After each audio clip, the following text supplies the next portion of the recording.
Hey hello welcome to all. അപ്പോൾ ഇന്ന് നമ്മൾ പഠിക്കാൻ പോകുന്നത് പ്ലാൻ കിങ്ഡത്തെ കുറിച്ചാണ്. നിങ്ങൾക്ക് പ്ലസ് ടുവിലൊക്കെ ബേസിക്കായിട്ട് നമ്മുടെ ബോട്ടണിയൊക്കെ പഠിക്കേണ്ട ഒരു ചാപ്റ്ററാണ് പ്ലാൻ കിങ്ഡം എന്ന് പറയുന്നത്. ഡിഗ്രിയും പി ജിക്കും ഒക്കെ നമുക്ക് യൂസ്ഫുൾ ആയിട്ടുള്ള ഒരു വീഡിയോ ആയിരിക്കും. അപ്പോൾ എല്ലാവരും മുഴുവനായിട്ട് കണ്ടു തീർക്കാൻ ശ്രമിക്കുക. അപ്പോൾ നമുക്ക് പ്ലാൻ കിങ്ഡം എന്താണ്, അതിൻ്റെ ക്ലാസിഫിക്കേഷൻ എങ്ങനെയാണെന്നൊക്കെ തുടങ്ങാം. അപ്പം ക്ലാസിഫിക്കേഷൻ, അപ്പം മെയിൻലി ഈ പ്ലാൻ കിങ്ഡത്തെ ക്ലാസിഫൈ ചെയ്യാൻ വേണ്ടിയിട്ട് 3 ക്ലാസിഫിക്കേഷനാണ് പറഞ്ഞിട്ടുള്ളത്. മെയിനായിട്ട് പറയുന്നത് ഏതൊക്കെയാണ്? ആർട്ടിഫിഷ്യൽ ക്ലാസിഫിക്കേഷൻ ഉണ്ട്, നാച്ചുറൽ സിസ്റ്റം ഉണ്ട്, പിന്നെ അതുകൂടാണ്ട് ഏറ്റവും ലാസ്റ്റായിട്ട് ഫൈലോജനറ്റിക് സിസ്റ്റം ക്ലാസിഫിക്കേഷൻ ഉണ്ട്. അപ്പോൾ നമുക്ക് ഓരോന്നും എന്താണെന്ന് നോക്കാം. ആദ്യമായിട്ട് ആർട്ടിഫിഷ്യൽ ക്ലാസിഫിക്കേഷനാണ്. ആർട്ടിഫിഷ്യൽ എന്ന് പറയുമ്പോൾ എന്താ, ആ പേരിൽ തന്നെ ഉണ്ട്. നമുക്ക് പുറമേ കാണാൻ പറ്റുന്ന അല്ലെങ്കിൽ എക്സ്റ്റേണലി കാണാൻ പറ്റുന്ന, നമുക്ക് ഒബ്സർവ് ചെയ്യാൻ പറ്റുന്ന ചില ക്യാരക്ടേഴ്സ് മാത്രമേ അതിൽ യൂസ് ചെയ്തിട്ടുണ്ടാവും. ഞാൻ വളരെ സിമ്പിളായിട്ടാണ് ഇതിൽ പറഞ്ഞിട്ടുള്ളത്. ഇത് കുറച്ച് വാസ്റ്റ് ആയിട്ടുള്ള ടോപ്പിക്ക് തന്നെയാണ്. ഇപ്പോൾ പ്ലസ് ടുവിലൊക്കെ എഴുതാൻ പറ്റുന്ന രീതിയിലാണ് എടുത്തിട്ടുള്ളത്. First one, artificial classification based on few external characters. നമുക്ക് പുറമേ കാണുന്ന ക്യാരക്ടേഴ്സ് മാത്രം ബേസ് ചെയ്തിട്ടാണ്. അതിലൊരു എക്സാമ്പിളായിട്ട് വരുന്നത് അരിസ്റ്റോട്ടലിൻ്റെ ക്ലാസിഫിക്കേഷനാണ്.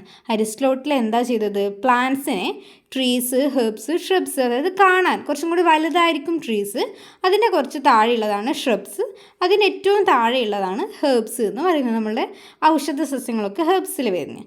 പിന്നെ എന്താ, ആനിമൽസിനെ എന്താ, റെഡ് ബ്ലഡുള്ള ആനിമൽസ് ഒരു കാറ്റഗറിയും നോൺ റെഡ് ബ്ലഡ്സ് ആയിട്ടുള്ളത് വേറൊരു കാറ്റഗറിയിലും ഉൾപ്പെടുത്തി. വേറെ ഒരു ക്യാരക്ടറും അയാൾ നോക്കിയിട്ടില്ല. ജസ്റ്റ് നമുക്ക് കാണാൻ പറ്റുന്ന ഒരാൾ ചുവന്ന രക്താണുക്കൾ ഉള്ളതായിരിക്കും, മറ്റേത് ചുവന്നത് ഇല്ലാത്ത ആൾക്കാർ. അങ്ങനെ രണ്ടായിട്ട് മാത്രമേ ക്ലാസിഫൈ ചെയ്തിട്ടുള്ളൂ. അപ്പോൾ ഈ ആർട്ടിഫിഷ്യൽ ക്ലാസിഫിക്കേഷൻ എന്ന് പറയുമ്പോൾ എന്താ, ജസ്റ്റ് എക്സ്റ്റേണൽ മോർഫോളജി വെച്ചിട്ട് മാത്രം നമുക്ക് ഒരാളെ നല്ല രീതിയിലൊരു ക്ലാസിഫിക്കേഷൻ നടത്താൻ പറ്റില്ല. അപ്പോൾ അതിൻ്റേതായ ഡീമെറിറ്റ്സ് വന്നതിന് ശേഷം വന്ന ക്ലാസിഫിക്കേഷനാണ് നാച്ചുറൽ സിസ്റ്റം ഓഫ് ക്ലാസിഫിക്കേഷൻ. അപ്പോൾ ഈ നാച്ചുറൽ സിസ്റ്റത്തിൽ എക്സ്റ്റേണൽ മാത്രമല്ല, അതിൽ കൂടുതൽ ക്യാരക്ടേഴ്സ് ഇൻക്ലൂഡ് ചെയ്തിട്ടുണ്ടാവും. അത് ഏതൊക്കെയാണ്? മോർഫോളജി എന്ന് പറയുന്നത് എക്സ്റ്റേണൽ ക്യാരക്ടർ. അതുകൂടാണ്ട് അനാട്ടമി എന്താ, ഇൻറ്റേർണൽ ക്യാരക്ടറും ഉണ്ട്. ഫൈറ്റോ കെമിസ്ട്രി, ഏതൊക്കെ കെമിക്കൽസ് ആണ്. നമുക്കറിയാം പ്ലാന്റ്സിൽ കുറേ കെമിക്കൽസ് അടങ്ങിയിട്ടുണ്ടല്ലേ. അപ്പോൾ ഈ കെമിക്കൽസ്, ലാറ്റക്സ് ഒക്കെ പോലെയുള്ള ആ കെമിക്കൽസിൻ്റെ ആ ഒരു കെമിസ്ട്രിയും കൂടി അനലൈസ് ചെയ്തിട്ടാണ് നാച്ചുറൽ സിസ്റ്റം ക്ലാസിഫിക്കേഷൻ ഉണ്ടാക്കിയിട്ടുള്ളത്. ഏറ്റവും ലാസ്റ്റ് ഉള്ളത് ഫൈലോജനറ്റിക് സിസ്റ്റമാണ്. ഫൈലോജനി എന്നുള്ള പേര് കേട്ടാൽ തന്നെ നമുക്കറിയാം ഇവല്യൂഷനുമായിട്ട് ബന്ധപ്പെട്ട. അപ്പോൾ ഇവല്യൂഷൻ്റെ ബേസിൽ പ്ലാന്റ്സിനെ ക്ലാസിഫൈ ചെയ്തതാണ് ഫൈലോജനറ്റിക് സിസ്റ്റം എന്ന് പറയുന്നത്. ഇനി അതുകൂടാണ്ട് നമ്മൾ ഈ ടാക്സോണമി നമ്മൾ ക്ലാസിഫൈ ചെയ്യാൻ വേണ്ടിയിട്ട് വേറെ പല മെത്തേഡ്സും യൂസ് ചെയ്യുന്നുണ്ട്. അതിൽ 3 മെയിനായിട്ട് പഠിക്കാനുള്ളത്. ഒന്ന് ന്യൂമറിക്കൽ ടാക്സോണമിയാണ്. ന്യൂമറിക്കൽ എന്നുള്ള വേർഡ് കേട്ടാൽ എന്താ, നമ്പേഴ്സിനാണ് ന്യൂമറിക്കൽ എന്ന് പറയുന്നത് അല്ലേ. അപ്പോൾ എന്താ, നമ്മൾ അറ്റ് എ സെയിം ടൈം ഒരേ സമയം തന്നെ ഒരു കമ്പ്യൂട്ടർ യൂസ് ചെയ്തിട്ട് തൗസൻഡ്സ് ഓഫ് ക്യാരക്ടേഴ്സ്, ഒരു ക്യാരക്ടർ അല്ല, at A same time thousands of character നമ്മൾ ഒരു പെർട്ടിക്കുലർ സ്പീഷീസിനെ കുറിച്ചിട്ട് തൗസൻഡ്സ് ഓഫ് ക്യാരക്ടർ വെച്ചിട്ടാണ് ക്ലാസിഫിക്കേഷൻ നടക്കുന്നത്. പിന്നെ സൈറ്റോ ടാക്സോണമി എന്ന് പറയുമ്പം സൈറ്റോളജിക്കൽ, നമ്മൾ സൈറ്റോപ്ലാസം, കോശത്തിൻ്റെ ഉള്ളിലുള്ള സൈറ്റോപ്ലാസം റിലേറ്റ് ചെയ്തിട്ടുള്ള ക്രോമസോംസിൻ്റെ എണ്ണം, ക്രോമസോമിൻ്റെ സ്ട്രക്ചർ, ബിഹേവിയർ ഒക്കെ വെച്ചിട്ടാണ് സൈറ്റോ ടാക്സോണമി ക്ലാസിഫിക്കേഷൻ നടത്തുന്നത്. പിന്നെ കീമോ ടാക്സോണമി നമ്മളുടെ പ്ലാന്റിൽ അടങ്ങിയിട്ടുള്ള കെമിക്കൽ കോൺസ്റ്റിറ്റ്യുവൻസ് ഏതൊക്കെയാണെന്ന് ബേസ് ചെയ്തിട്ടാണ് കീമോ ടാക്സോണമി ഉള്ളത്. ഇനി അടുത്തത് നമുക്ക് ക്ലാസിഫിക്കേഷനിലോട്ടേക്ക് പോവാം. ഞാനിപ്പോൾ ബേസിക് എന്താ, ഒരു ഔട്ട്ലൈൻ പോലെയാണ് ഈ ഒരു കൺസെപ്റ്റ് ഞാൻ ഇപ്പോൾ വരച്ചിട്ടുള്ളത്. പ്ലാന്റ്സിനെ മെയിനായിട്ട് എത്രയായിട്ട് ക്ലാസിഫൈ ചെയ്തിട്ടുണ്ട്? 5 ഇതുണ്ടല്ലോ. ശരിക്കും നമ്മൾ ക്ലാസിഫിക്കേഷൻ പറഞ്ഞതിൽ ഫൈലോജനറ്റിക് സിസ്റ്റം വെച്ചിട്ട് ക്ലാസിഫൈ ചെയ്തിട്ടുള്ളതാണ്. ഏറ്റവും പ്രിമിറ്റീവ് ആയിട്ടുള്ള ആദ്യമുള്ളതാണ് ആൽഗെ എന്ന് പറയുന്നത്. അത് കഴിഞ്ഞിട്ട് ബ്രയോഫൈറ്റ്, ശേഷം ടെറിഡോഫൈറ്റ്, ജിംനോസ്പേംസ്, പിന്നെ ഇപ്പം മോസ്റ്റ് അഡ്വാൻസ്ഡ് ആയിട്ടുള്ള ഫോമാണ് ആൻജിയോസ്പേംസ്. ഇവ നമുക്ക് ഓരോന്നിൻ്റെ കീഴിൽ വരുന്ന ചില ക്ലാസ്സസ് ഉണ്ട്. അത് ഏതൊക്കെയാണെന്നൊക്കെ പഠിക്കാനുണ്ട്. ഇപ്പം എല്ലാം കൂടി ഒരുമിച്ച് ഒരു ക്ലാസ്സിലില്ല, 2 ക്ലാസ്സായിട്ട് പറഞ്ഞു തരാം. അപ്പം ആദ്യം എന്താ, ഇത് ജസ്റ്റ് ഒരു ഫിഗറാണ്. ആൽഗാമൊക്കെ വരുമ്പം നമ്മൾ ഈ പായലൊക്കെ ഇല്ലേ, അതൊക്കെയാണ് ആൽഗയിൽ വരുന്നത്, നമ്മൾ വെള്ളത്തിലൊക്കെ കാണുന്നത്.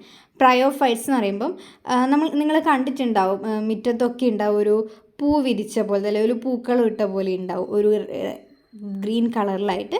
പിന്നെ നമ്മൾ ഈ ചുമരുമ്മിലൊക്കെ പണ്ടൊക്കെ കളിക്കുമായിരുന്നു, ഇങ്ങനെ കൊളുത്തി കളിക്കുന്ന ഒരു ചെടിയൊക്കെ ഉണ്ട് ഈ ചിത്രത്തിൽ കാണുന്ന പോലെ. പിന്നെ ഉള്ളതാണ് ടെറിഡോഫോം, നമ്മൾ കയ്യിലൊക്കെ വെച്ച് ഒരു ടാറ്റു അടിച്ചു എന്നൊക്കെ പറഞ്ഞിട്ട് വൈറ്റ് കളേഴ്സിൽ കാണുന്നില്ല, അതൊക്കെയാണ് ടെറിഡോഫൈറ്റ്സ്. പിന്നെ ജിംനോസ്പേംസ്, ആൻജിയോസ്പേംസ്. ജിംനോസ്പേം എന്ന് വെച്ചാൽ അതിന് ഫ്ലവർ ഉണ്ടാവില്ല, ആൻജിയോസ്പേംസ് ഫ്ലവർ ഉണ്ടാകും. അപ്പോൾ എല്ലാം നമുക്ക് ഡീറ്റെയിൽഡ് ആയിട്ട് പഠിക്കാം. അപ്പോൾ ആദ്യം നമ്മൾ നോക്കുന്നത് ആൽഗേനെ കുറിച്ചാണ്. ആൽഗേ എന്ന് പറയുന്നത് എന്താ? ആൽഗയ്ക്ക് ക്ലോറോഫിൽ ഉണ്ട്. Chlorophyll bearing thalloid aquatic autotrophs ആണ്. ക്ലോറോഫിൽ ഉള്ളത് കൊണ്ട് തന്നെ അവയ്ക്ക് എന്തായിരിക്കും, ഫുഡ് സ്വന്തമായിട്ട് ഉണ്ടാക്കാൻ പറ്റും. നമ്മൾ കണക്ട് ചെയ്തിട്ട് വേണം പഠിക്കാൻ വേണ്ടിയിട്ട്. അപ്പോൾ അവ താലോയിഡാണ്. പൊതുവേ ബ്രയോഫൈറ്റ് അല്ലെങ്കിൽ ആൽഗേ പോലെയുള്ള ജീവികളുടെ ഒക്കെ ബോഡി എന്ന് പറയുന്നത് നമ്മൾ താലോയിഡ് എന്നാണ് പറയുക. അപ്പോൾ അക്വാട്ടിക്കാണ്, ഓട്ടോട്രോഫാണ്. ഓട്ടോട്രോഫ് എന്ന് വെച്ചാൽ ഞാനിപ്പോൾ പറഞ്ഞ പോലെ അവർ സ്വന്തമായിട്ട് ഫുഡ് ഉണ്ടാക്കുന്നുണ്ട്. അപ്പോൾ ഈ പ്ലാന്റിൻ്റെ ബോഡി താലോയിഡ് ആയതുകൊണ്ട് തന്നെ അവയ്ക്ക് ബോഡിക്ക് ഡിഫറൻഷിയേഷൻ ഒന്നുമില്ല. ടിഷ്യൂ ഡിഫറൻഷിയേഷൻ ആബ്സെൻ്റ് ആണ്. അവയിൽ പാരൻകൈമാറ്റസ് ആയിട്ടുള്ള സെല്ല് മാത്രമേ ഉള്ളൂ. അതുകൊണ്ട് തന്നെ അവ സിമ്പിളാണ്. അതുകൊണ്ട് തന്നെ നമുക്ക് വാസ്കുലർ സിസ്റ്റത്തിൻ്റെ ഒന്നും ആവശ്യമില്ല. കുറച്ചും കൂടി അഡ്വാൻസ്ഡ് കേസിൽ മാത്രമേ വാസ്കുലർ സിസ്റ്റം ഒക്കെ ഡെവലപ്പ് ആകുള്ളൂ. പിന്നെ അവരെ പല ഫോംസിൽ കാണുന്നുണ്ട്. യൂണിസെല്ലുലാർ ഫോംസ് ഉണ്ട്. അതിന് എക്സാമ്പിളാണ് ക്ലാമിഡോമോണസ്. കൊളോണിയൽ ഉണ്ട്, വോൾവോക്സ്. ഫിലമെൻ്റസ് ആയിട്ടുള്ളത് യൂളോത്രിക്സ്. മാസീവ്, ഒരു പ്ലാന്റ് പോലെ ഉണ്ടാവും കാണാൻ, പക്ഷേങ്കിൽ അവ പ്ലാന്റ് ആയിരിക്കില്ല, കെൽപ്സ്. ഇതിൻ്റെയൊക്കെ ചിത്രം അടുത്ത സ്ലൈഡിലുണ്ട്. ഇതാ കണ്ടോ, ഇതൊക്കെയാണ് ഓരോ ഫോംസിലുള്ള ആൽഗേ. ഓക്കെ, അപ്പോൾ അടുത്തത് അവയുടെ റീപ്രൊഡക്ഷൻ എന്ന് പറയുന്നത് ബൈ സ്പോർസ് ആണ്. അസെക്ഷുവൽ റീപ്രൊഡക്ഷനും സെക്ഷുവൽ റീപ്രൊഡക്ഷനും ഉണ്ട്. വെജിറ്റേറ്റീവും റെയറായിട്ട് കാണുന്നുണ്ട്. അസെക്ഷുവൽ റീപ്രൊഡക്ഷൻ എന്ന് പറയുന്നത് മോട്ടയിൽ മൂവ് ചെയ്യാൻ പറ്റുന്ന സ്പോർസ് വഴിയാണ് അസെക്ഷുവൽ റീപ്രൊഡക്ഷൻ ഉള്ളത്. പിന്നെ ഉള്ളത് സെക്ഷുവൽ റീപ്രൊഡക്ഷൻ ആണ്. സെക്ഷുവൽ റീപ്രൊഡക്ഷൻ വളരെ റെയർ കേസിൽ മാത്രമേ സെക്ഷുവൽ റീപ്രൊഡക്ഷൻ, അതായത് അൺഫേവറബിൾ കണ്ടീഷൻ, അവർക്ക് അസെക്ഷുവൽ റീപ്രൊഡക്ഷൻ ചെയ്യാൻ സാധിക്കാത്ത കണ്ടീഷനിൽ മാത്രമേ സെക്ഷുവൽ റീപ്രൊഡക്ഷൻ നടത്തുന്നുള്ളൂ. അപ്പോൾ ഈ സെക്ഷുവൽ റീപ്രൊഡക്ഷൻ എന്ന് പറയുമ്പോൾ അവ മെയിൻലി 3 ടൈപ്പ് ഉണ്ട്. അപ്പോൾ 3 ടൈപ്പ് നിങ്ങൾ ഈ ചിത്രത്തിൽ നോക്കിയാൽ മതി. ഈ ചിത്രത്തിൽ നോക്കിയാൽ തന്നെ നിങ്ങൾക്ക് വ്യക്തമായിട്ട് മനസ്സിലാക്കാൻ പറ്റും. ഫസ്റ്റ് വൺ ഐസോഗമിയാണ്. അതായത് ഗമേറ്റിൻ്റെ സൈസും ഷേപ്പൊക്കെ വെച്ചിട്ടാണ് ഈ 3 പേരുകൾ ഉണ്ടാക്കിയിട്ടുള്ളത്. അപ്പോൾ ഐസോഗമി, ഐസോ എന്ന് വെച്ചാൽ എന്താ, ഈക്വൽ എന്നാണല്ലേ ആ വേർഡിൻ്റെ അർത്ഥം. അപ്പോൾ ഐസോഗമി എന്ന് വെച്ചാൽ മെയിൽ ഗമേറ്റും ഫീമെയിൽ ഗമേറ്റും ഒരേപോലെ ആയിരിക്കും കാണാൻ, ഈക്വൽ സൈസും ഷേപ്പും സ്ട്രക്ചറും ഒക്കെ ആയിരിക്കും. പിന്നെ അനൈസോഗ്യാമസ് അവ ഈക്വൽ ആയിരിക്കില്ല.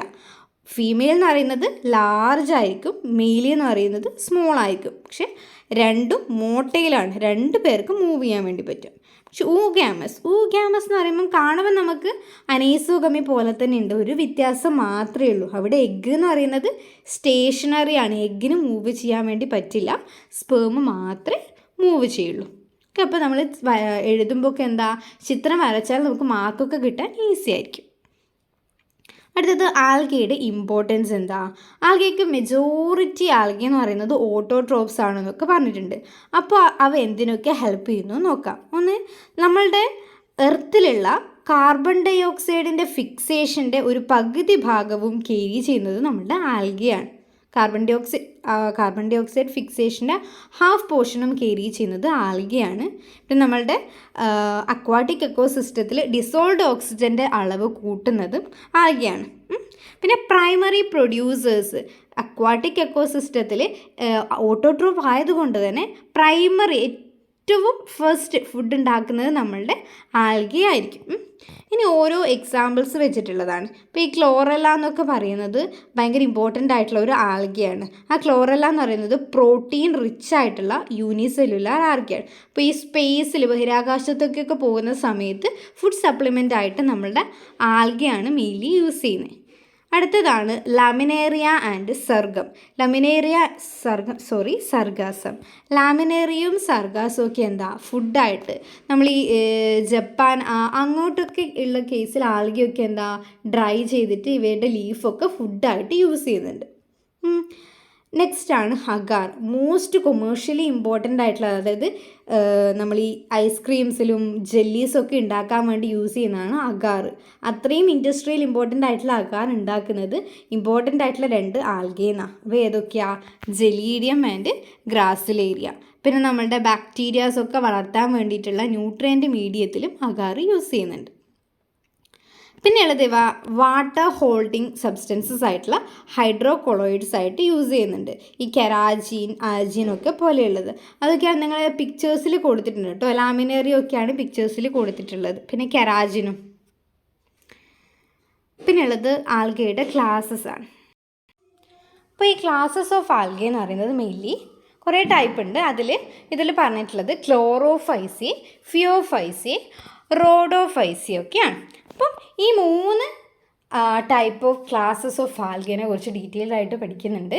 അവയുടെ ഫുഡ് മെറ്റീരിയൽസ് ഏതൊക്കെയാണ്, അവ എവിടെയൊക്കെയാണ് കാണുന്നതെന്നൊക്കെ. First one Chlorophyceae. ക്ലോറോ എന്ന് പറയുമ്പോൾ എന്താ? ഗ്രീൻ കളറുമായിട്ട് റിലേറ്റ് ചെയ്തതാണ് ക്ലോറോ. അപ്പോൾ എന്താ? ഗ്രീൻ ആൽഗയാണ് ക്ലോറോഫൈസി എന്ന് പറയുന്നത്. രണ്ടാമത്തേത് ഫിയോഫൈസി. ഫിയോ എന്ന് വെച്ചാൽ ബ്രൗൺ കളർ, അപ്പോൾ ബ്രൗൺ ആൽഗി. റോഡോഫൈസി. റോഡോ എന്ന് വെച്ചാൽ റെഡ്. റോഡോ റെഡ് നമുക്ക് ഓർമ്മിച്ച് വെക്കാൻ ഈസിയാണ് അല്ലേ. അപ്പോൾ റോഡോഫൈസി എന്ന് വെച്ചാൽ റെഡ് ആൽഗയാണ്. അപ്പോൾ നമുക്ക് ഒന്നാമതായിട്ട് ക്ലോറോഫൈസിനെ കുറിച്ച് പഠിക്കാം. ക്ലോറോഫൈസി എന്ന് വെച്ചാൽ എന്താ? അവ ഫ്രഷ് വാട്ടർ, അല്ലെങ്കിൽ മെജോറിറ്റി ആൽഗയും ഈ ഫ്രഷ് വാട്ടർ, സോൾട്ട് വാട്ടറിലൊക്കെയാണ് കാണുന്നത്. അവയുടെ പ്ലാൻ ബോഡി യൂണിസെല്ലുലാർ ആയിട്ടും കാണുന്നുണ്ട്, ചിലതെന്താ കോളനി ആയിട്ടും കാണുന്നുണ്ട്, ചിലത് ഫിലമെൻറ്റസ് ആയിട്ടും കാണുന്നുണ്ട്. ഇനി സെൽ വോള് എല്ലാത്തിലും സെല്ലുലോസ് അല്ലെങ്കിൽ പെക്ടോസ് ആണ്. മെയിൻലി ഓർത്തിരിക്കേണ്ടത് ഇവയുടെ പിഗ്മെൻറ്റ്സ് ആണ്. ക്ലോറോഫൈസിയിൽ mainly chlorophyll A and chlorophyll B ആണ് കാണുന്നത്. ഈ ക്ലോറോഫിൽ ഉണ്ടെങ്കിൽ അവിടെ എന്തായാലും ക്ലോറോപ്ലാസ്റ്റ് ഉണ്ടായിരിക്കുമല്ലോ. നമ്മുടെ ക്ലോറോഫൈസിയുടെ ക്ലോറോപ്ലാസ്റ്റ് എന്ന് പറയുന്നത് പല ഷേപ്പിലും കാണുന്നുണ്ട്. ഡിസ്കോയിഡ് ഉണ്ട്, ഒരു പ്ലേറ്റ് പോലെയുണ്ട്, റെറ്റിക്കുലേറ്റ് നമ്മളുടെ ഇലയിലുള്ള വീനേഷനൊക്കെ പോലെയുണ്ട്, കപ്പ് ഷേപ്പ്ഡ്, സ്പൈറൽ, പിന്നെ റിബൺ, നാര് പോലെയൊക്കെ കാണുന്ന ക്ലോറോപ്ലാസ്റ്റും ഉണ്ട്. ഇനി ഈ ക്ലോറോഫൈസി എന്ന് കേൾക്കുമ്പം നിങ്ങളുടെ മനസ്സിൽ ഓർമ്മയുടെ രണ്ടാമത്തെ ഇമ്പോർട്ടൻറ്റ് സ്ട്രക്ചർ എന്ന് പറയുന്നത് നമ്മളുടെ പൈറനോയിഡ്സ് ആണ്. അപ്പോൾ നമ്മളുടെ ക്ലോറോഫൈസയിൽ സ്റ്റാർച്ചാണ് അവർ യൂസ് ചെയ്യുന്നത്. സ്റ്റോറേജ് ഫുഡ് മെറ്റീരിയൽസ് സ്റ്റാർച്ചാണ്. അപ്പോൾ ഈ സ്റ്റാർച്ച് സ്റ്റോർ ചെയ്ത് വെക്കാൻ വേണ്ടി ക്ലോറോഫൈസയിലുള്ള ഒരു സ്പെഷ്യലൈസ്ഡ് ആയിട്ടുള്ള സ്ട്രക്ചറിനെയാണ് നമ്മൾ പൈറനോയിഡ്സ് എന്ന് പറയാം. ഓക്കെ, എല്ലാവരും ഇമ്പോർട്ടൻ്റ് ആയിട്ട് നോട്ട് ചെയ്ത് വെച്ചോ. ഒന്ന്, ക്ലോറോപ്ലാസ്റ്റ് പല ഷേപ്പ് ഉണ്ട്, ഏതൊക്കെ പിഗ്മെൻറ്റ്സ് ആണുള്ളത്. പിന്നെ ഉള്ളത് പൈറനോയിഡ്സ്, സ്റ്റാർച്ച് സ്റ്റോർ ചെയ്ത് വെക്കാൻ വേണ്ടിയിട്ടുള്ളത്. അപ്പോൾ ഇതാണ് പല ഷേപ്പ് ക്ലോറോപ്ലാസ്റ്റിൻ്റെ സ്ട്രക്ചേഴ്സ്. അപ്പോൾ ഇത് ജസ്റ്റ് ഒന്ന് നോക്കുക എല്ലാവരും. ഇതൊക്കെ ഉണ്ടോ? നമ്മൾ ഈ ആൽഗെ എന്നൊക്കെ പറയുന്ന ക്ലോറോഫൈസിയെ, ഗ്രീൻ കളർ ആൽഗെ എന്ന് പറയുന്നത് മെയിൻലി ഇങ്ങനെയുള്ള കുറേ പാറയുടെ പുറത്തും ജലാശയങ്ങളിലും റോക്കിലൊക്കെയാണ് അധികമായിട്ട് കാണുന്നത്. ഇതാണ് എക്സാമ്പിൾസ് കേട്ടോ. അപ്പം നമ്മൾ എന്ത് എഴുതുമ്പോൾ ഒരു ക്ലോറോഫൈസിനെ കുറിച്ച് എഴുതുമ്പോൾ ഒരു 2-3 എക്സാമ്പിൾസും കൂടി അതിൻ്റെ അടിയിൽ ആഡ് ചെയ്താൽ മാർക്ക് നല്ലോണം കിട്ടും. ക്ലോറല്ല, ക്ലാമിഡോമോണസ്, വോൾവോക്സ്, സ്പൈറോഗൈറ, ക്യാര, യൂളോത്രിക്സ്, ഈ എക്സാമ്പിൾസൊക്കെ ഒന്ന് നോട്ട് ചെയ്ത് വെക്കുക. ഇനി രണ്ടാമത്തെ ഫോമാണ് ഫിയോഫൈസി അല്ലെങ്കിൽ ബ്രൗൺ ആൽഗെ എന്ന് പറയുന്നത്. അപ്പോൾ ഈ ഫിയോഫൈസി മെയിൻലി ബ്രൗൺ ആൽഗെ, എന്തുകൊണ്ടാണ് അതിന് ബ്രൗൺ കളർ ഉള്ളതെന്ന് വെച്ചാൽ അതിൻ്റെ അകത്തുള്ള പിഗ്മെൻറ്റ്സ് ഏതൊക്കെയാണ് ഞാൻ ഇവിടെ ഒരു ബ്രൗൺ കളറിൽ തന്നെ ഹൈലൈറ്റ് ചെയ്ത് കൊടുത്തിട്ടുണ്ട്. ക്ലോറോഫിൽ എ ഉണ്ട്, സി ഉണ്ട്, കെരോട്ടിനോയിഡ്സ് ഉണ്ട്, പിന്നെ സാന്തോഫിൽസും ഉണ്ട്. മെയിൻ ആയിട്ടുള്ള ഇമ്പോർട്ടൻസ് ആയിട്ടുള്ള കാര്യങ്ങൾ മാത്രമേ പറഞ്ഞിട്ടുള്ളൂ. പിന്നെ അവയുടെ സ്റ്റോറേജ് ഫുഡ് മെറ്റീരിയൽസ് എന്താ? ലാമിനാറിൻ ഓർ മാനിറ്റോൾ ആണ്. ക്ലോറോഫൈസിയിൽ സ്റ്റാർച്ച് ആയിരുന്നു, ഇതിൽ ലാമിനാറിൻ ഓർ മാനിറ്റോൾ ആണ്. പിന്നെ ഉള്ളത് സെൽ വോള്, മെയിൻലി സെല്ലുലോസും പെക്ടോസും ഒക്കെയാണ്. അത് മെജോറിറ്റി ഏത് കേസിലും ജസ്റ്റ് അങ്ങോട്ടും ഇങ്ങോട്ടും മാറിപ്പോയാലും കുഴപ്പമില്ല. പക്ഷേ എങ്കിൽ എന്താ, ക്ലോറോപ്ലാസ്റ്റും പിന്നെ എന്തെങ്കിലും സ്പെഷ്യലൈസ്ഡ് ആയിട്ടുള്ള സ്ട്രക്ചേഴ്സും ഉണ്ടെങ്കിൽ നമ്മൾ എപ്പോഴും നോട്ട് ചെയ്ത് വെക്കണം. ഇനി അടുത്തത് ഫിയോഫൈസിയിൽ വരുമ്പോൾ ഇമ്പോർട്ടൻ്റ് ആയിട്ടുള്ള ഒന്നാണ് അവരുടെ പ്ലാൻ ബോഡി എന്ന് പറയുന്നത്. നമ്മൾ ഫിയോഫൈസിയുടെ പ്ലാൻ ബോഡി എന്ന് പറയുമ്പം അവയ്ക്ക് ഹോൾഡ് ഫാസ്റ്റ്, സ്റ്റോക്ക്, സ്റ്റൈപ്പ്, ഫ്രണ്ട് എന്ന് പറഞ്ഞ ഒരു ഡിഫറൻഷിയേഷൻ കാണുന്നുണ്ട്. മീൻസ് എന്താ ഈ ഹോൾഡ് ഫാസ്റ്റ് എന്നൊക്കെ പറയുന്നത്? ഹോൾഡ് ഫാസ്റ്റ് നമ്മൾ ഈ പാറപ്പുറത്തൊക്കെ കാണുമ്പോൾ അവ ഹോൾഡ് ചെയ്ത് നിർത്താൻ വേണ്ടിയിട്ടുള്ളതാണ് ഹോൾഡ് ഫാസ്റ്റ്. പിന്നെ ഒരു സ്റ്റോക്ക് ഉണ്ട്, സ്റ്റോക്കും സ്റ്റൈഫും. പിന്നെ ഒരു അവയുടെ സ്ട്രക്ചർ എന്ന് പറയുമ്പോൾ ഫ്രണ്ട് എന്ന് പറയുമ്പോൾ ഒരു ലീഫ് ലൈക്കാണ്, ലീഫ് അല്ല, ലീഫ് ലൈക്ക് ആയിട്ടുള്ളൊരു സ്ട്രക്ചറാണ് ഫ്രണ്ട് എന്ന് പറയുന്നത്. ഇനി അവയിലുള്ള റീപ്രൊഡക്ഷൻ മെയിൻലി വെജിറ്റേറ്റീവും അസെക്ഷലും സെക്ഷലും ഒക്കെ ഉണ്ട്. പക്ഷേ ഫ്രാഗ്മെൻറ്റേഷൻ ആണ് വെജിറ്റേറ്റീവ് റീപ്രൊഡക്ഷനായിട്ട് വരിക. അസെക്ഷൽ റീപ്രൊഡക്ഷൻ എന്ന് പറയുന്നത് സൂസ്പോസ് ആണ്. മെജോറിറ്റി കേസിലും അസെക്ഷൽ റീപ്രൊഡക്ഷൻ സൂസ്പോസ് ആണ്. പക്ഷേ ഇവിടെ ബൈ ഫ്ലജലേറ്റഡ് സൂസ്പോസ് ആണ്.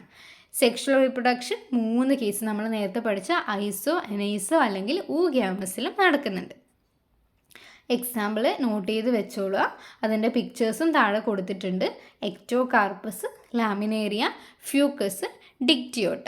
ഓക്കെ, അപ്പോൾ ഇനി അടുത്തതാണ് റോഡോഫൈസി അല്ലെങ്കിൽ റെഡ് ആൽഗെ. ഓക്കെ, എന്തുകൊണ്ട് ഇവ റെഡ് കളർ ഉള്ളതെന്ന് വെച്ചാൽ അതിലുള്ള പിഗ്മെൻറ്റ്സ് റെഡ് പിഗ്മെൻ്റ് ആയിട്ടുള്ള ഫൈക്കോ എറിത്രിൻ്റെ അളവ് കൂടുതലുള്ളതുകൊണ്ടാണ് ആ ആൽഗെ റെഡ് കളറായിട്ട് കാണുന്നത്. മെയിൻലി മറൈനിലോ അല്ലെങ്കിൽ വാമർ റീജിയനിലൊക്കെയാണ് കൂടുതൽ ഈ റോഡോഫൈസിയ കാണുന്നത്. അപ്പോൾ ഇവയുടെ ഫുഡ് മെറ്റീരിയൽസ് എന്താ? ഫ്ലോറീഡിയൻ സ്റ്റാർച്ചാണ്. അപ്പോൾ 3 ഓർത്ത് വെക്കുക, ഇതിൻ്റെ ഫ്ലോറീഡിയൻ സ്റ്റാർച്ചാണ്. റീപ്രൊഡക്ഷൻ എന്ന് പറയുന്നത് ഫ്രാഗ്മെൻറ്റേഷൻ ആണ് വെജിറ്റേറ്റീവ്.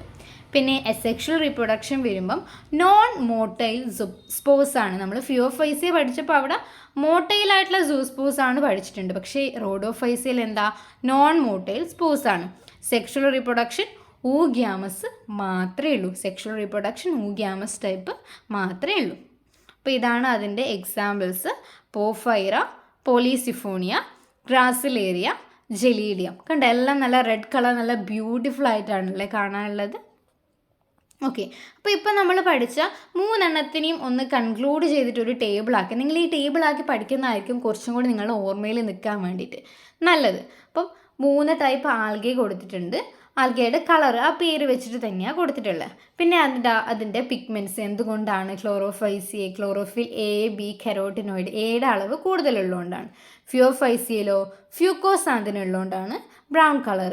റോഡോഫൈസിയയിൽ ഫൈക്കോ എറിത്രിൻ ഉള്ളതുകൊണ്ട്. ശേഷം ഓരോന്നിലും അവയുടെ റിസർവ്ഡ് ഫുഡ് മെറ്റീരിയൽസ് ഏതൊക്കെയാണ്? അപ്പോൾ പൈറനോയിഡ്സ് ഉള്ളത് ഏതിൽ മാത്രമാണ്? ക്ലോറോഫൈസിയയിൽ മാത്രം. പിന്നെ എന്താ അവയുടെ സെൽ വോളിൻ്റെ പ്രത്യേകത? ഓർത്ത് വെക്കുക, സെല്ലുലോസ് 3 ഉണ്ട്. അതിൽ ക്ലോറോഫൈസിയയിൽ സെല്ലുലോസ് മാത്രമേ ഉള്ളൂ. അതിൻ്റെ കൂടെ അൾജിനും കൂടി ചേർന്നാൽ ഫിയോഫൈസിയെ, കെരാജിനും അഗാറും കൂടി ചേർന്നാലാണ് അത് റോഡോഫൈസിയ ആകുന്നത്. പിന്നെ ഫ്ലജല്ലുള്ളത് നമ്മൾ നോൺ മോട്ടയിലാന്ന് പറഞ്ഞതാകാം റോഡോഫൈസിയ മാത്രമാണ്. പിന്നെ ഏതൊക്കെ ഹാബിറ്റാറ്റിലാണ് അവ കാണുന്നതെന്നും കൂടി. ഓക്കെ, അപ്പോൾ ഇത്രയാണ് നമ്മൾ ഇന്നത്തെ ക്ലാസ്സിൽ പഠിച്ചത്. അപ്പോൾ കുറച്ച് ഡീറ്റെയിൽഡ് ആയിട്ടുള്ള ക്ലാസ് ആയിരുന്നു. എല്ലാം കൂടി ഞാൻ ഒരുമിച്ച് തീർത്തിട്ടുണ്ട്. ഇനി ബാക്കി വരുന്ന ബ്രയോഫൈറ്റ്സും ടെറിഡോ ഒക്കെ അടുത്ത ക്ലാസ്സുകളായിട്ട് പറയാം. അപ്പോൾ എല്ലാവരും നന്നായിട്ട് ഇത് പഠിച്ചു വെക്കുക, എക്സാമിന് പ്രിപ്പയർ ചെയ്യുക. താങ്ക്